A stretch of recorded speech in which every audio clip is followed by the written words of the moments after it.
What's up, guys? It's Jim with Awakened TCG, bringing you guys another One Piece card game video today. And today we have some very exciting news. We have two new OP09 leaders that got revealed at the same time. Really awesome stuff here because these are two leaders that I have been looking forward to, and I know a lot of people have been looking forward to, especially our second leader here, which I'm actually going to talk about first. Is going to be Nico. Robin herself is going to be a purple and yellow leader, which honestly I didn't really expect for Robin. She is also a Baroque Works, at least former Baroque Works character. Unfortunately though, this card in specific is not former Baroque Works, so it doesn't work with, like, I'm pretty sure ACOS Croc is anything with Baroque Works in its type. I could be wrong on that. But this is only Straw Hat Pirates, unfortunately, so this is not really going to be able to run those Baroque Works cards. But let's get into the effect. It's going to be a 4-life, 5,000 power leader with Banish. This is just very similar to Double Attack on Yamato. They just slapped Banish on a leader, and at least in my opinion, I think that is a lot better than Double Attack. Maybe not a lot better, but I think it's definitely better than Double Attack. If you hit someone with Double Attack, they get 2 cards to hand, right, which isn't too bad. If I'm swinging at you with Banish, you are never getting that card, right? You have to either give me cards out of hand, or you have to give me the card in your life straight to your trash. No trigger, not out of your hand, anything. So this leader might be similar to Yamato in that aspect. Unfortunately, it is a bit less powerful, I'm assuming, as far as like rushing an opponent down.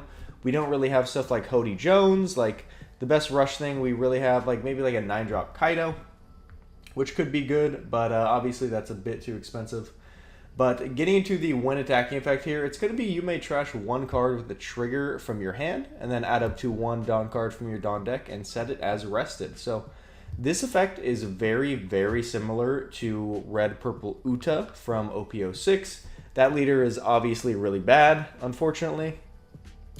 Just trashing a card from hand for a 1 rested Dawn is not good, especially when you're locked to a film archetype. This one, though, is only locked to trigger cards, which is a lot more broad than film as an archetype, so you can run kind of whatever you want.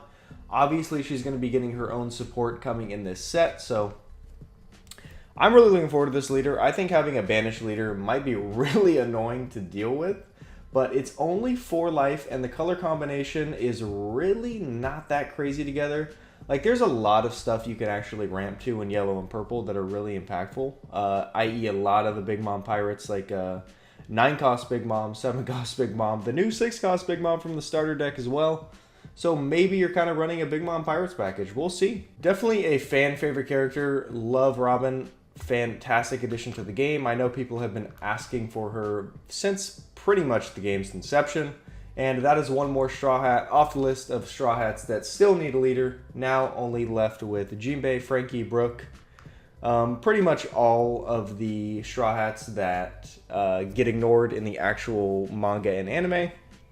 They also now are the only ones without leader cards. But getting into our main Straw Hat here, it is going to be Monkey D. Luffy in his Gear 5th form on the base art of the card. I love that. I literally, when they announced this 4 Emperor set, I was like, please give us a Gear 5th Luffy card. This alt art is going to go crazy, but not going to matter if this effect is bad. So this is going to be a purple and black leader, which is perfect for me. Those are my 2 favorite colors in the game, so we have not been able to make that color combination work yet. King and OP08 is not good, unfortunately, and Z has never been good, so maybe the first good purple-black leader. This is going to be a 4-life, 5,000 power with the 4 Emperors and Straw Hat Pirates type. And it's going to read Dawn X1. Your characters all have +1 cost, so very similar to the black starter deck Luffy. They're now adding the cost buffing effects, which are great against black and blue decks. So just an added effect. That is not the main good effect of this leader. The second effect is going to be on your turn once per turn. When 2 or more Dawn cards are returned to your Dawn deck from play, set up to 1 from your Dawn deck as active and 1 from your Dawn deck as rested. So this is insane because it is turning every Dawn -2 effect into pretty much a nothing effect. Obviously, if we're going past Dawn -2, it is going to just circumvent that a bit. It's not going to completely return the Dawn for free, but still very, very strong. Some people are saying that if you did 2 separate Dawn -1 effects, this would go off. I don't think that's right. I could be wrong, but I'm pretty sure it's just any effect that's going to be like a Dawn -2 or more at once. If we do 2 separate Dawn effects, I'm pretty sure this doesn't activate the leader effect, but we'll have to see on that. But this got me thinking, you know, what Dawn -2 or more effects do we have currently in the game, and would they work in this leader? So I've actually compiled them right here to see what we have currently, and are they good is the question. So these are any of the cards that are worth talking about. There's other cards that do more like Dawn -2 or more effects, but they just either are terrible, leader locked, or whatever else. So these are the ones that you might consider playing. So let's go over them. So first up here, we have Guild Tesoro.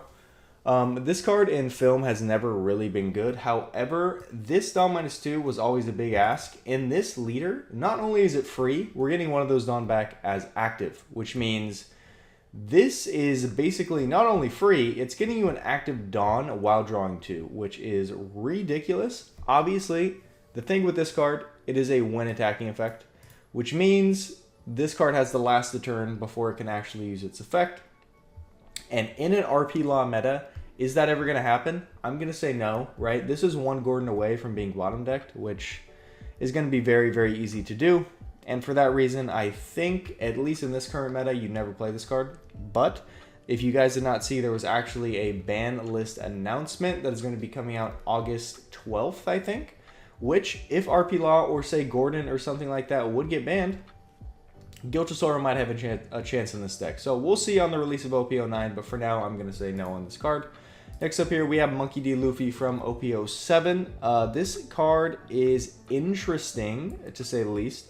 It relies on your opponent's field, which I don't think is that great, but having a double swinger and also searchable if we were already running purple Straw Hats sounds pretty solid. So this is just one I added in here, probably one of the least notable ones, but worth talking about. And next up here, we have King, all the way back from OP01. This card was semi-playable back then when rush decks were the main issue we're dealing with these 1-drop, 2-drops, and 3-drops all around. Nowadays, decks don't really rely on those low-cost cards because of cards like Lucci just make them so easy to remove. However, we do have to realize this is a black and purple deck, which means this 3-cost and 2-cost character that's getting KO'd is going to turn into, you know, whatever we want it to be, right? You reduce cost, and this can KO like an 8 and a 5 or something like that. So this one, I think, is a little bit more worth talking about. Obviously, 7 cost is kind of a big ask. The Dawn -2 is circumvented completely. We are just, you know, getting one of those back active and then one back rested. So I think this is worth talking about. Will we play it? Time will definitely tell. And next up here, we have the 8-cost Uta from OP02. This card has also seen, like, no play whatsoever. That is definitely a trend with a lot of these cards. This one is going to be, if you guys don't know, Dawn -2, it's going to buff your leader and all your characters by 1,000 until the start of your next turn. So very similar to 9-cost Newgate, but for your entire board. This one, though, a bit weaker considering it is only an 8/8 and is also a Dawn -2 effect, which obviously in this deck is going to allow us to have an extra Dawn that we can attach to leader after the fact and then, you know, swing 7 because our leader's buff by 1. And allow all of our characters to be 1 more cost, which makes them that much more harder to remove. So this one I could definitely see being ran. I don't think a black and purple leader is really going to be like board swarmy, so I don't know how crazy it would be to, you know, buff the power of all the characters on board. We might only have like 1 or 2 actually like decent bodies, so we'll see there. Another one that I could see being ran and also definitely could see not being ran. Next up here, we have Douglas Bullet, also from Starter Deck 5. This card is interesting for sure. If we are going to play a ramp game plan, this guy's going to be an absolute menace, right? That Dawn -4 is now only turning into a Dawn -2 with an extra Dawn that we can attach to Bullet to swing 11. So this guy's very scary, not to mention if we're at 10 Dawn and we do this effect, we're going right back to 8, which means we're at 10 Dawn for the next turn once again. So pretty much making the Dawn -4 completely irrelevant. This card might be scary, obviously a little bit easy to remove, but in this deck we can actually make it cost one more, which means it's going to be a little harder to get rid of. But definitely the card I can see us playing for sure. Next up here, we're getting into the really good cards now. I really do think this is probably going to be ran in this deck. Dawn -5 is now turning into Dawn -3 with an extra Dawn active. And we are KOing a 6 or less and getting Rush. And not to mention that 6 or less, with one cost minus effect, can now easily turn into a 10 Dawn character. KOing that and getting Rush on a 10k body is going to be insane. And then next turn, if we're on 10 Dawn, we'll be at 9 Dawn again because we ramped to 7. So this card's going to be great in this deck. I think I'm calling it now. Don't want to jump the gun too much, but this card I think is just way too good in this deck not to be played. And next up here, the card I think was in mind when they made this leader. Obviously, we want to make the Gear Fit Luffy leader work with the Gear Fit Luffy card. So for that reason, 10-drop Luffy is definitely going to be probably at least a thought in making this deck. If the game plan is ramp to 10, we're definitely playing this card. Where if it's more a removal type deck, maybe we don't. But if we're playing the Straw Hat package, having this as searchable is not bad. Especially considering once we do the Dawn -10, we will get 2 back, 1 back active, which means we can use that active Dawn to use this 10-drop effect, getting us to 3 Dawn, and then on our free turn, we are already at 5 Dawn. This card ramping us to 6 Dawn, which means we could play a 5 Dawn card and the next turn still be on 8, which is actually incredible. This one has a lot of merit for sure. Searchable. Terrifying. Obviously, I think this card is a little better in decks like RP Luffy that are kind of rush heavy, go face. A black-purple leader like this is probably not going to be like that. So for that reason, I could see us not running this. But the synergy is there, and it cannot be understated for sure. So 100% a card we need to talk about when talking about this new leader. And next up here, I think a card that will 100% be ran. It's going to be Top Knot in OP03. I'm sure a lot of you don't even know what this card does. So it's a 2 Dawn card with a Dawn -2 effect. This picture, the Dawn -1 is actually a typo. This part is rated as a Dawn -2, which means it activates our leader effect, and it's going to be placed up to one of your opponent's characters at the cost of 4 or less at the bottom of the owner's deck. So purple bottom deck in OP02 that never got played because Dawn -2 is way too big of an ask. However, in this deck, now it is free, and it gets us 1 back active. While bottoming a 4, right? You may say, oh, it's only a 4. Guys, we're in black, right? 1 Ice Age, and this is bottoming anything for 2 Dawn and getting us 1 back active. This card is going to be so good in this deck. I'm calling it now.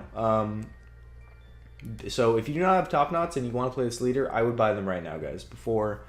this is an OP03 card, so if this leader is good, this card's going to shoot up in price just a little bit for sure. So really, really strong card that I think might be the best one worth talking about when talking about this new leader. And last but not least, we have Lion's Threat Imperial Earth Mind is from STO5 as well. Definitely a card I'm sure none of you have ever heard of. Very old card for sure. It is a 3 Dawn card with a main effect, Dawn -2. You can KO one of your opponent's characters with the cost of 5 or less. So a 3 Dawn to KO a 5, right? Now we're in black, so this means, as I've stated multiple times in this video, this can easily KO like a 10 for 3 Dawn, right? While getting a Dawn active from leader effect. I think this one's worth talking about for sure. This one, maybe not as good as our last one, as, KOing is never as good as bottom decking. But depending on the list we're running, this could easily be ran as like a 2 to 4 of for sure.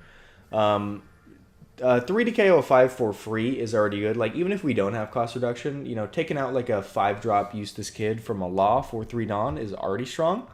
So really, I think this card's worth talking about and really, really strong. Unfortunately, not searchable, which I don't think is that big a deal. Not every deck needs to have searchable targets. But for the most part, that is going to be the end of the cards that I think are worth talking about for our new purple and black Luffy leader. Sorry guys, not really going to talk about any of the synergy with Robin because honestly I really don't know the direction they're going to take this leader. It's not really clear on paper. Obviously, the leader is going to ramp itself to high cost, which I think is the only thing worth speculating. So we'll play good high costed stuff, and that's really all I can imagine this guy playing. But other than that, that is going to be the video, ladies and gentlemen. I hope you are as excited for these leaders as I am. I think I actually saw a leak. Just going to throw it out there that already predicted that we would get purple yellow Robin and purple black Luffy.